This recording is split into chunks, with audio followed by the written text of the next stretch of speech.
तो ये है सेकंड पार्ट मेरी चेन्नई राजधानी की जर्नी का।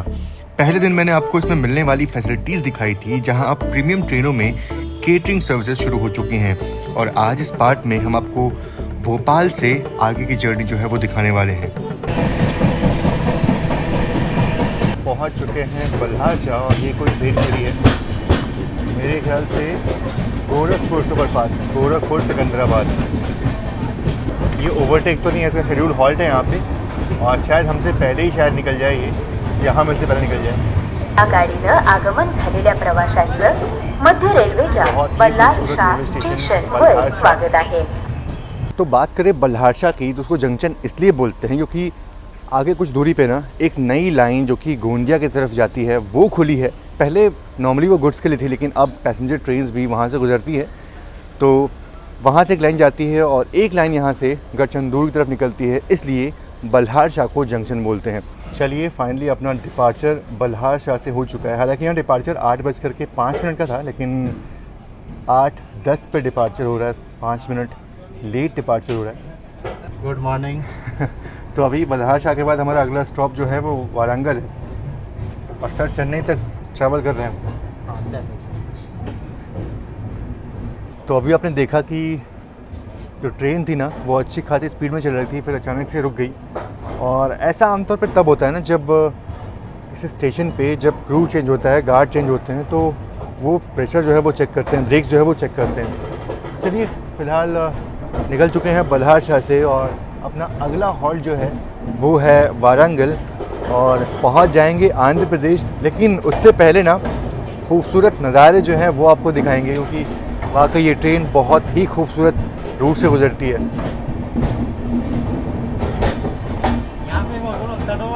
तो नए दिन की शुरुआत होती है बल्हारशाह से और बल्हारशाह से निकलते ही विदर्भा की सबसे मुख्य नदी वर्धा से हमारी मुलाकात होती है।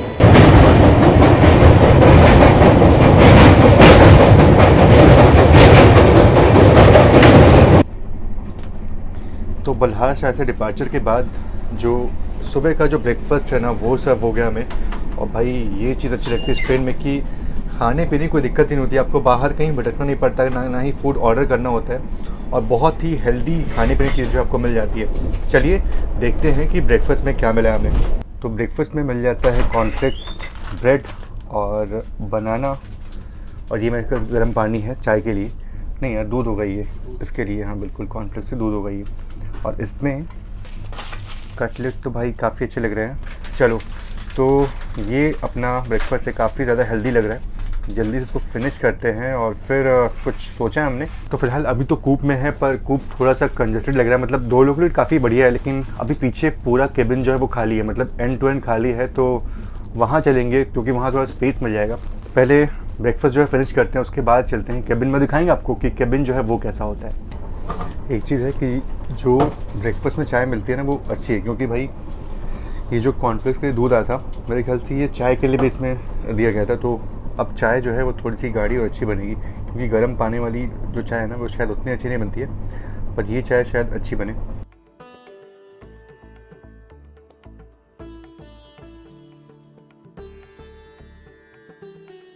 तो अभी हमने प्लान किया है कि हम अपना कूप छोड़ करके ना अब हम शिफ्ट होने वाले हैं इस केबिन में।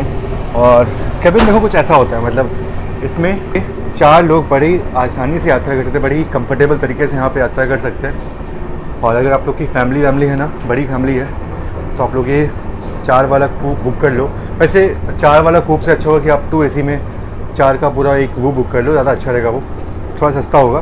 बाकी जिनको फर्स्ट क्लास सफ़र करना है उनके लिए तो ये बहुत ही अच्छी चीज़ है। और यहाँ पे थोड़ा स्पेस जो है ना वो मिल जाता है, मतलब नॉर्मली कूप में यहीं पे ख़त्म हो जाता है, मतलब सिर्फ इतना ही तक होता है वो एरिया, लेकिन यहाँ पे अच्छा खासा स्पेस जो है ना वो मिल जाता है आपके लिए। तो हम सोच रहे हैं कि जब ट्रेन खाली है तो क्यों ना इसमें शिफ्ट हो जाएं और चेन्नई तक की जर्नी जो है वो इसमें पूरी की जाए। और अभी हम भारत की दूसरी सबसे बड़ी नदी गोदावरी नदी के ऊपर से निकल रहे हैं। वाकई ये नदी बहुत ही विशाल है और इसे क्रॉस करने में हमारी ट्रेन को काफ़ी वक्त लग गया।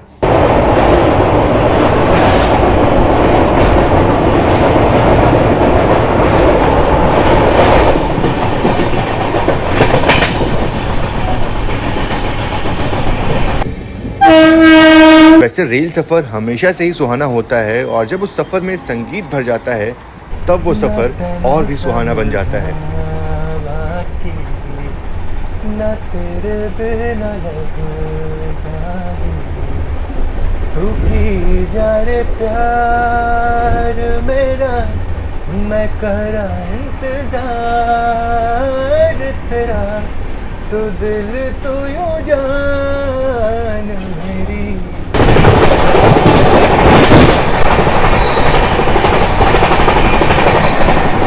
और हमारी ट्रेन से आगे जो गोरखपुर यशवंतपुर एक्सप्रेस है ना वो चल रही है, जिस कारण से हमारी ट्रेन कभी तेज़ चल रही है कभी एकदम क्रॉल करते हुए चल रही है। तो देखते हैं कि उस ट्रेन का ओवरटेक जो है वो कब होता है। तो काफ़ी देर से ट्रॉल कर रही है वो हमें, शायद यहीं पे इसका ओवरटेक होने वाला है। यही है गोरखपुर यशवंतपुर और आखिर में अब ओवरटेक इसका हो ही गया। आपको याद होगा तो ये ट्रेन हमें बल्हारशाह में मिली थी।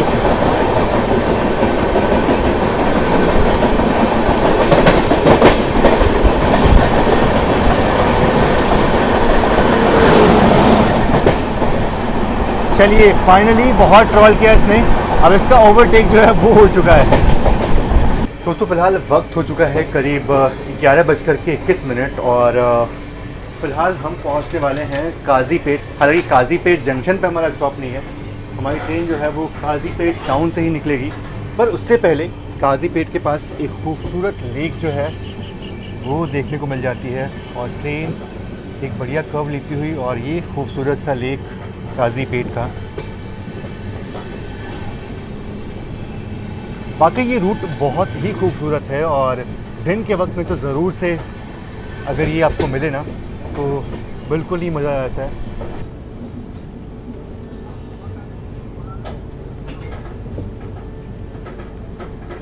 तो सामने आप जो लाइन देख रहे हैं ना वो लाइन निकल जाती है काजीपेट जंक्शन की तरफ, जो आगे हैदराबाद की तरफ चली जाती है।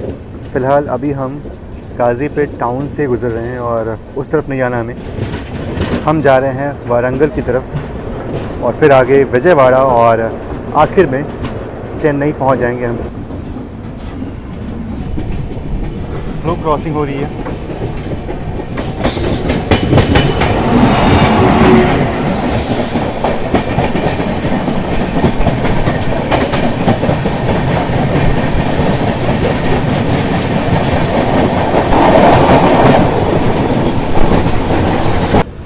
और काजीपेट से निकलते ही फिर कुछ दूर चलते ही तेलंगाना की एक और इम्पॉर्टेंट सिटी वारंगल में हमारी ट्रेन का आगमन हो जाता है। तो फ़िलहाल वक्त हो चुका है करीब 12 बजे का और हम पहुंच चुके हैं वारंगल। और भाई साहब ये हमारा 7वां स्टॉप है। सोचो अराउंड 1500-1600 किलोमीटर का जर्नी जो है वो हमने कर लिया है, लेकिन ये सिर्फ और सिर्फ 7वां हॉल्ट है। फ़िलहाल बात करें अगर वारंगल की ना तो ये शहर काफ़ी पुराना है। इसको 1160 AD में जो काकतीय वंश थे ना उन्होंने बढ़ाया था, इसको बनाया था और सिर्फ उसी कारण से इसका नाम जो है वो विश्व भर में प्रसिद्ध है। और यहाँ पे ढेर सारे आपको उस ज़माने के टेम्पल्स मॉन्यूमेंट्स जो है देखने को मिल जाते हैं। और एक और चीज़ है, इसके बाद हमारा हॉल्ट जो है ना वो विजयवाड़ा में है। और वैसे यहाँ की बिरयानी जो है वो फेमस है, मतलब इस रूट पे आपको बिरयानी अच्छी मिल जाती है।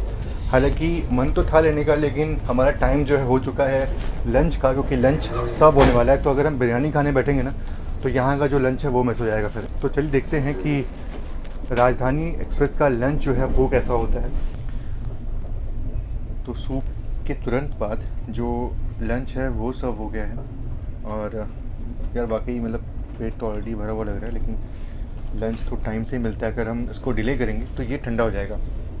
चलिए देखते हैं कि लंच में क्या क्या मिला हमें।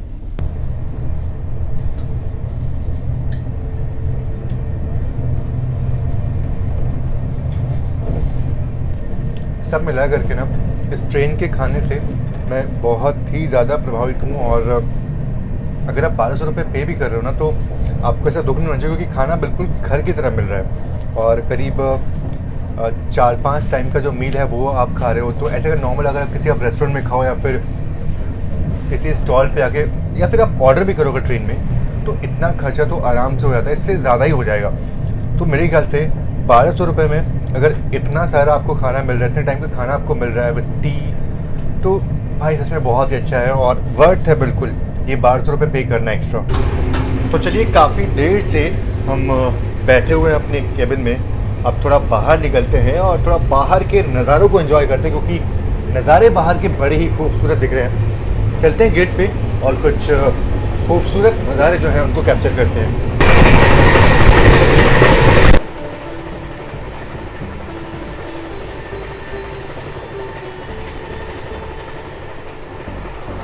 आपकी खूबसूरती देखो, ये धान के खेत, नारियल के पेड़ और पीछे पहाड़, क्या कॉम्बिनेशन है यार, बाकी बहुत ही खूबसूरत नज़ारे हैं ये।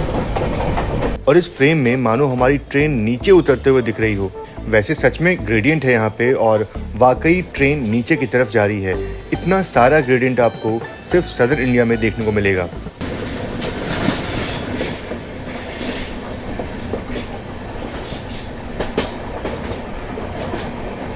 और जैसा कि आपको पता है कि विजयवाड़ा जो है ना, ये लोको शेड भी है, तो यहाँ पे आपको ढेर सारे जो इलेक्ट्रिक लोकोमोटिव्स हैं वो आपको यहाँ देखने को मिल जाएंगे, जहाँ उनकी रखरखाव जो है वो होता है, जितने भी विजयवाड़ा शेड के लोकोमोटिव्स हैं। और यहाँ आपको एक इलेक्ट्रिक लोकोमोटिव WP7 का मेंटेनेंस होता हुआ दिख रहा है। विजयवाड़ा जंक्शन भी एक बहुत बड़ा जंक्शन है और यहाँ से हर घंटे अनेकों ट्रेन्स देश के कोने कोने के लिए निकलती हैं।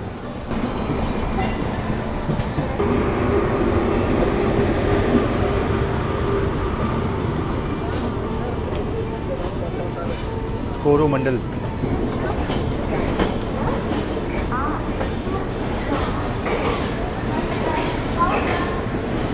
तो फिलहाल पहुंच चुके हैं करीब 10 मिनट की देरी से विजयवाड़ा जंक्शन और करीब 1743 किलोमीटर का जर्नी जो हमने कर लिया है और टाइम ऑलमोस्ट 24 घंटे लग चुके हैं, क्योंकि करीब 3:30 पे हमारी गाड़ी खुली थी और 3 बजने का जो वक्त है वो हो चुका है। तो अराउंड 24 घंटे का जो पूरा जर्नी टाइम है ना वो हो चुका है और अभी तक तो कोई थकान नहीं हुई है, क्योंकि सब कुछ बहुत ही बढ़िया रहा है गाड़ी में, खाना बहुत ही बढ़िया रहा है और पंक्चुअलिटी गाड़ी की ठीक ठाक रही है, सिर्फ 10 मिनट के डिले से पहुंच रही है, बाकी उसमें कोई इशू नहीं है।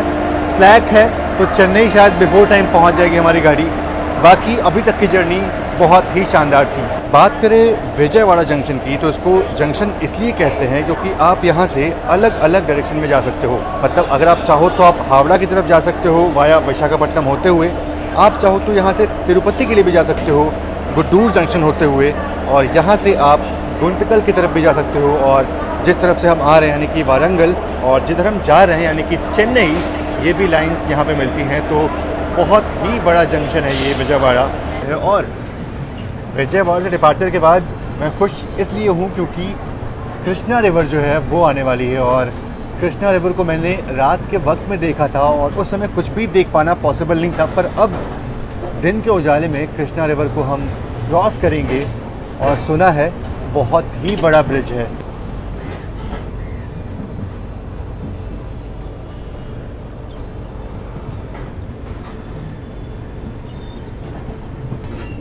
और किस तरीके से जो ट्रेन है वो ब्रिज पे जा रही है,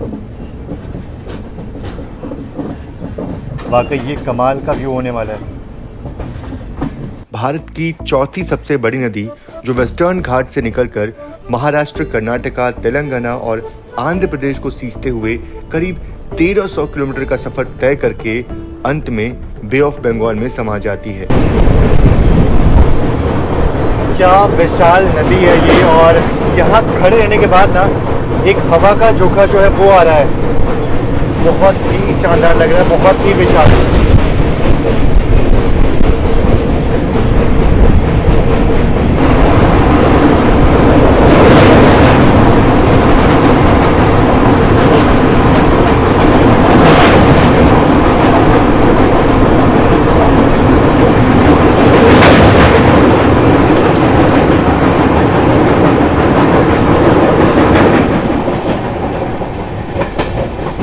वाकई बहुत ही बढ़िया एक्सपीरियंस था। मतलब लिटरली अगर मैं दोनों डोर्स खोल दूँ ना तो क्या हवा का झोंका जो है वो आ रहा था, और वाकई यार बहुत ही अच्छा ये क्रॉसिंग था ये।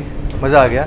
चलिए फ़िलहाल अभी हम कृष्णा रिवर से निकल चुके हैं, क्रॉस कर चुके हैं, विजयवाड़ा से निकल चुके हैं और अब हमारी ट्रेन कंटिन्यूस अराउंड 400 किलोमीटर चलने वाली है जब तक कि चेन्नई सेंट्रल जो है वो नहीं आता। तो अब ट्रेन नॉन स्टॉप चलने वाली है।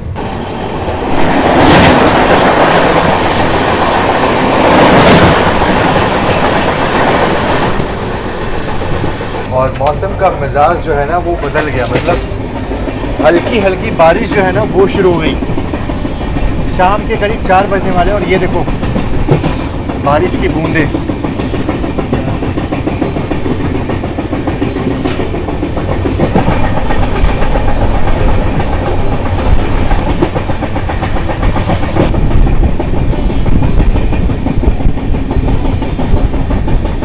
तो फिलहाल वक्त हो चुका है करीब शाम के 4 बजे का और बाहर हल्की फुल्की बूंदाबांदी जो है ना वो हो रही है। अभी थोड़ा बाहर गए थे और हल्की सी बूंदाबांदी हुई, थोड़ा सा एंजॉय किया बाहर की बारिश को और वापस चले। सोच ही रहे थे कि ऐसे मौसम में चाय मिल जाती बस तो अच्छा होता, बस लेकिन बस चाय, क्योंकि कल से इतना कुछ खा पी रहे हैं कि अब खाने पीने की इच्छा जो है बिल्कुल ख़त्म हो चुकी है। चाय मांगी हमने भैया से तो पूरी इन्होंने जो किट है सब ला दी, मतलब ये सैंडविच ला दिया, समोसे ला दिए, इसमें ये रोस्टेड काजू और आज टी और कॉफ़ी दोनों का ऑप्शन जो है वो अवेलेबल है। तो मैंने बोला भाई कॉफ़ी आज जो है ट्राई करते हैं, चाय बहुत पी रहे हैं।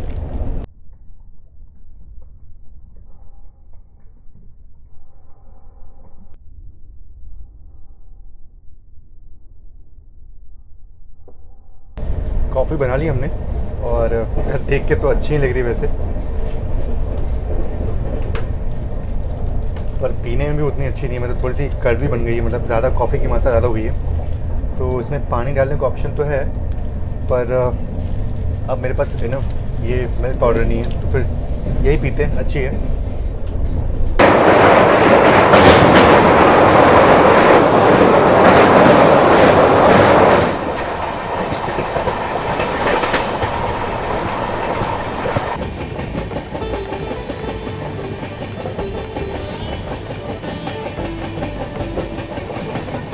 तो हमारी ट्रेन बारिश में भीगते हुए पहुंच जाती है ओंगोल, जहां हमारी ट्रेन का कोई स्टॉप तो नहीं है, पर जिस तरह से ट्रेन स्लो डाउन होती है और फिर एक्सेलरेट करती है वो देखने लायक था।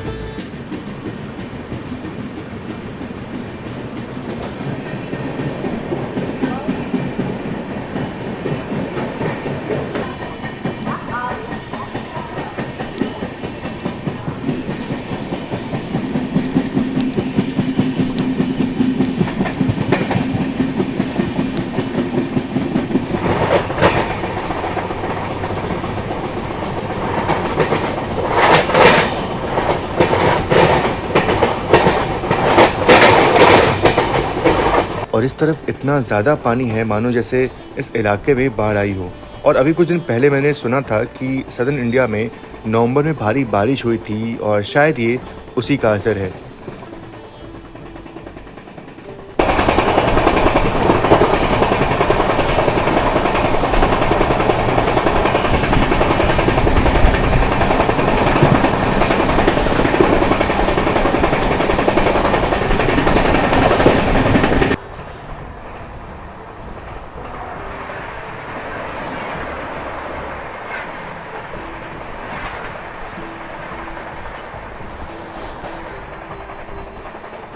और एक और चीज़ है, अगर आप राजधानी में ट्रैवल कर रहे हो ना तो आपको बिल्कुल भी चिंता नहीं करनी है। अगर आपकी जर्नी 2-3 दिन की होने वाली है तो भी कोई दिक्कत नहीं है, क्योंकि यहाँ पे शावर रूम मिलता है और गर्म ठंडा पानी दोनों आपको यहाँ मिल जाता है। आप आराम से यहाँ पे स्नान कर सकते हो।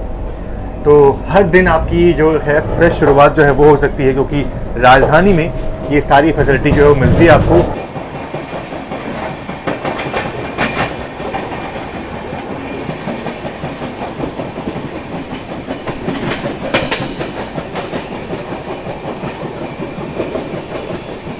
तो शाम के 7 बजने वाले हैं और जस्ट अभी अभी हम लोग नेल्लौर से निकले हैं। वैसे नेल्लौर में हॉल्ट नहीं था, पर ट्रेन सिर्फ 1 मिनट के लिए वहाँ रुक गई थी। और जैसे ही हम अंदर आए ना तो भैया तैयार थे सूप लेकर के, ये पूरा डब्बा लेकर तैयार थे और सूप जो है वो रेडी हो चुका हमारा। भाई ये कुछ ज़्यादा ही हो रहा है, मतलब ऐसा लग रहा है ना कि खाने पीने का सिलसिला ख़त्म नहीं हो रहा है इस ट्रेन में। और जैसे ही पेट थोड़ा बहुत खाली होता है तुरंत नया आइटम जो है वो आता है। मतलब जैसे ही हम लंच करते हैं तुरंत उसके 2-3 घंटे बाद जो है इवनिंग टी आ जाता है, और फिर अब सूप आ चुका है, और सूप के तुरंत 1 घंटे बाद जो है ना फिर से डिनर जो है वो लग जाएगा। और हमें लग रहा था कि शायद डिनर जो है वो हमें ना मिले, और अच्छा होता ना मिलता, पर भैया ने बोला कि डिनर जो है वो भी मिलेगा अभी फ़िलहाल ट्रेन में, क्योंकि 8 बजे तक का जो टाइम होता है ना वो डिनर का टाइम होता है, और 8:40 पे गाड़ी पहुंचती है। तो इस तरह से डिनर तो बनता है। लेकिन एक चीज़ और है कि ऑलरेडी इतने फुल हो चुके हैं ना कि डिनर करने का बिल्कुल मन नहीं। लेकिन हाँ, आपको ज़रूर से हम दिखाएंगे कि डिनर में मिलता क्या है। पहले ही हमने मना कर दिया, सिर्फ 1 प्लेट ही मंगा रहे हैं उनसे, भैया से, ताकि बस आपको दिखा पाएँ कि डिनर में इस गाड़ी में क्या मिलता है। वही चीज़ होगी मोस्टली, पर अब ऐसा इसलिए क्योंकि पता चला कोई यात्री विजयवाड़ा से चल रहा है, कोई बल्लार शाह चल रहा है, उसके मन में इच्छा हो खाना दिखाने की। हम बोले नहीं, हमारा हो गया, हम नहीं दिखाएंगे। हाँ, ये भी है, बिल्कुल बिल्कुल। वो एक तो एंड टू एंड होना चाहिए। एग्जैक्टली हाँ। तो अगर आप शॉर्ट डिस्टेंस में ट्रैवल कर रहे हो तो भी आपको डिनर जो है इस गाड़ी में आराम से मिल जाएगा। तो फ़िलहाल वक्त हो चुका है करीब 7 बजे का, और हम बस 1 घंटे 20 मिनट में चेन्नई सेंट्रल पहुंच जाएंगे। लेकिन उससे पहले डिनर जो है वो रेडी हो चुका है, और अभी हमने सूप जो है वो पिया था और डिनर रेडी हो गया। कहाँ से शुरू करें समझ नहीं आ रहा। पहले एक और स्पून मंगा ले क्या? कम से कम दाल ही पी ले, कम से कम बस। खा लो यार। दाल तो अच्छी है, दाल फेंकने का मन नहीं करेगा, तो दाल मैं पी जाऊँगा। बाकी बताओ। खाओ यार। पक्का? ये पराठे खाने की हालत में नहीं हूँ, मतलब बहुत ज़्यादा हैवी होता है ये चावल नहीं खाया, चावल खाऊंगा आज। कैसी दाल? बाकी दिनों का दाल बिल्कुल वैसी ही है, सेम टू सेम वैसी है। लग रहा है कि शेफ़ जो है वही हैं, कल वाले ही हैं। तो दाल बिल्कुल वैसे ही टेस्ट है, अच्छा है, अच्छा बना है। अपने जो ऑन बोर्ड शेफ है वही सेम उनके हाथ का टेस्ट रहेगा। ये सब्जी ट्राई करो यार, किस चीज़ की? अच्छा ठीक है, करते हैं। ये तो पनीर है, और ये कैबेज लग रहा है मेरे को। ये आलू है, थोड़ा सा अलग है ये, बाकी के दिनों के जो पनीर जो हम खा रहे थे उससे थोड़ा सा अलग है ये, अच्छा लग रहा है। और ये तो मुझे काफ़ी अच्छा लग रहा है यार, ये मैं खा सकता हूँ। तो रात के करीब 8 बज चुके हैं, और बाहर मौसम इतना साफ़ है और बादल इतने साफ दिखाई दे रहे हों जैसे अभी सिर्फ शाम के 6 बजे हों। और तमिलनाडु की राजधानी चेन्नई में आप सभी का स्वागत है।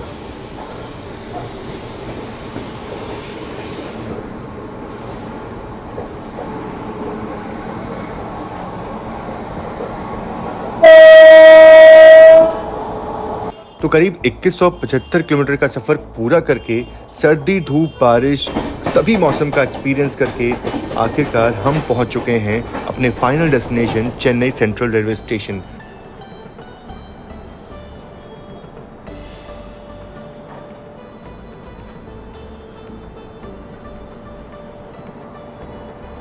और ये एक टर्मिनल रेलवे स्टेशन है जिसका इंटीरियर आप देख सकते हैं।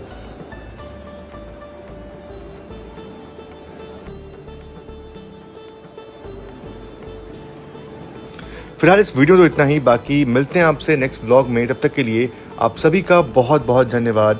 जय Hind and God bless you all.